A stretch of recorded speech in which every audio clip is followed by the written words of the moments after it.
Welcome back to Kevin Joy 250 channel. Twagarutse. Urukundo muri iyi minsi abantu bose bararushaka ariko ntibakirubona. Twese twitwa ko dukundana, dufite abantu benshi dukundana ariko nta rukundo rugipfa kuboneka.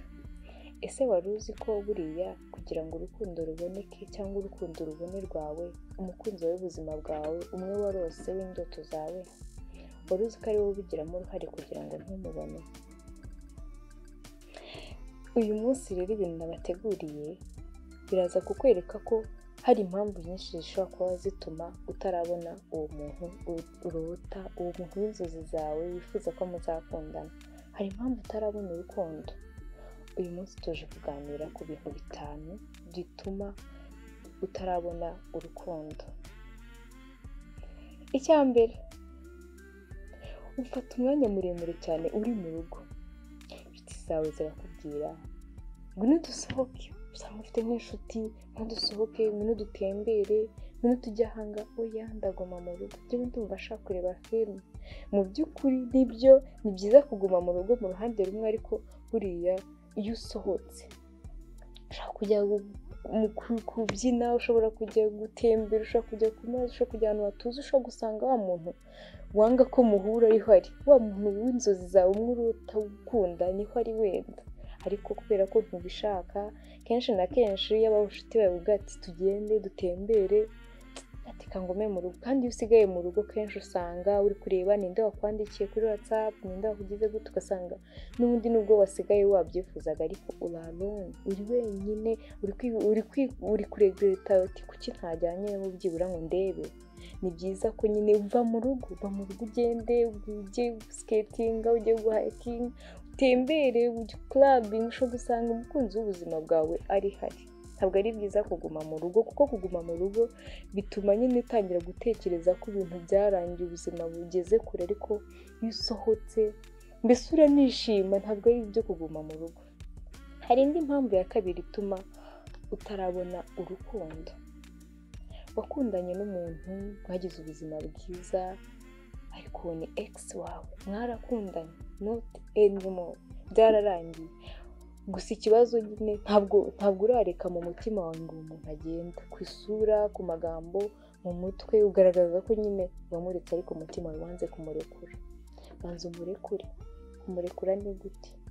Buri kintu cyose uzi cyaguhuza nawe, utekereza ko wamuretse ugifite amafoto ye, ukirirwa uyareba, ukiyamanitse mu cyumba cyawe, ukirirwa ucyumva indirimbo mwumvanaga, mbese ugifite muri laptop yawe amafoto mwifotoranyije. Ntabwo bishoboka. Banza ureke ibyo bintu, banza wumve ko ugomba kumureka, kuko ibihe byiza mwagiranye n'ibyo byarabaye, byari byiza pe, ariko ntabwo ari we muntu wenyine waguha ibyishimo.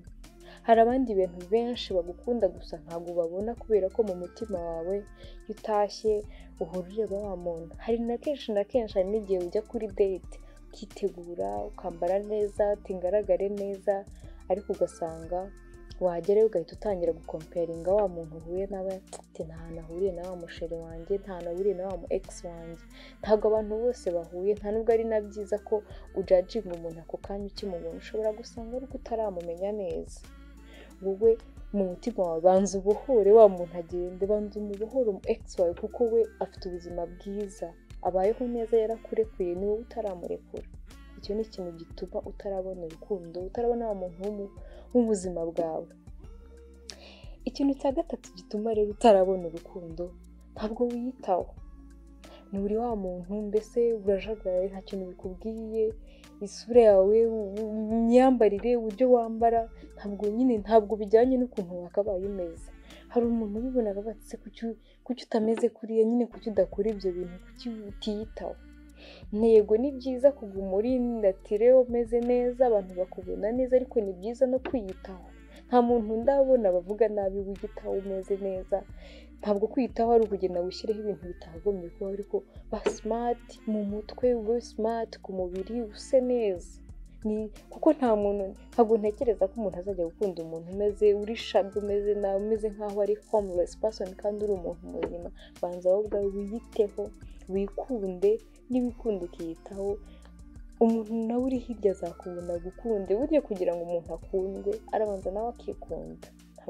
Nta muntu wagukunda buriya wiyanga, kubera ko niyo yagukunda wiyanga uramudekuraja nawe bigenda bimushiramo akabona mbese nta cyizere nawe ubwawe wifitiye. Ikindi kintu cya kane gituma utarabona umuntu mukundana, akenshi na kenshi usanga nyine uri wa muntu utinya kugerageza ibintu bishyashya. Ntabwo ujya ugerageza ibintu bishyashya. Ngwino tugende, ngwino tujye guhayikinga. Ni imisozi njye ntabwo najyayo, keretse byibura ari ukugenda mu muhanda. Ese ubu wari wajyayo? Bigerageze urebe. Iyo misozi nugenda ikakugusha ntuzasubireyo, ariko banza ubigerageze. Ushobora gusanga rwose nk'uwo muntu mwari muri gukundana, wari umeze neza, mutangiye kudetinga, muri gukundana, ariko arakubwira ati dusohoke tujye kunywa kofi. Ati njyewe ntabwo nkunda ahantu hari kofi, nta nubwo nkunda abantu benshi. Ntabwo ukunda kugerageza ibintu byinshi. Akenshi na kenshi usuka utanabikunda, ahubwo ufite ubwoba kuko utarabigerageza. N'igihe ufite ubwoba bwo guseba ni byiza. Iyo umuntu asebye, twese twigira ku bintu, ku makosa yacu cyangwa se ku ma mistakes twakoze. Iyo umuntu asebye ubutaha akora ibintu byiza cyane. Akenshi na kenshi ndabizi wanga gukora ibyo bintu kubera ko ufite ubwoba. Ntaseba kofi sindayinywaho na rimwe. Tugende tujye clubbing. Oya, ntabwo najyayo, simbizi, sinzi nuko babyina. Mbese ntabwo ndi gushishikariza ko ibintu byose ubigerageza, ko niba ari ikintu gishyashya kigomba kugerageza ukigerageza. Ushobora gusanga mbese ari naho ukwiye ibyishimo, ntiwari unabizi, ushobora no gusanga wanagikundaga ariko wagutinya. Iki ni ikintu gishobora gutuma utabona urukundo, kuko uko umudekuraje niba ashobora kuvuga ati tujye guhayikinga, arabikunda. Wowe uravuga ati ntabyo nshaka. Abandi bantu bahuye na best friend aramubwiye ati tujye guhayikinga, abyumvishe cyane, kubera ko ni ka kantu gato akunda kazamukurura kuri wa muntu. Usange wowe uhora mu rugo, uricaye, murakundana, aba umeze gute, nagiye guhayikinga, ariko wowe uricaye. Umva wa muntu azagenda aba attracted kuri wa wundi ukunda, usange rwa rukundo rw'ubuzima bwawe wakundaga urarubuze. Dore ikindi kintu cya gatanu gituma utarabona urukundo, kandi ni nacyo gikomeye cyane. Wa munsi mwiza, bwa buzima bwiza wari warifuje, wa muntu ukunda uramubonye, noneho mutangiye gukundana, ubuzima uri kubona ko ibyishimo byaje, ariko ababyeyi bawe nyine bakurushije gufata umwanzuro ku buzima bw'urukundo rwawe. Ugasanga uhorana n'ababyeyi murishimye, ariko byagera ku bintu by'urukundo ugasanga bari gufatira imyanzuro. Ugomba gushaka umuntu ufite amafaranga, ugomba gushaka umuntu uba muri leta, ukora cyangwa se ukora muri banki. Njyewe nakuze muri banki imyaka 10, uzazana umuhungu umeze gute? Uzazana umuhungu w'umufundi se? Ugasanga bari gufatira imyanzuro. Usanga waramukunze, ni mwiza, ari creative, ukorera byiza, aragushimisha, ariko ababyeyi bawe ufite ubwoba ko papa atazamwemera. Ufite ubwoba nyine ko numujyana mu rugo batazatuma abana nawe. Ababyeyi bawe bo babonye urukundo rw'ubuzima bwabo, barakundanye.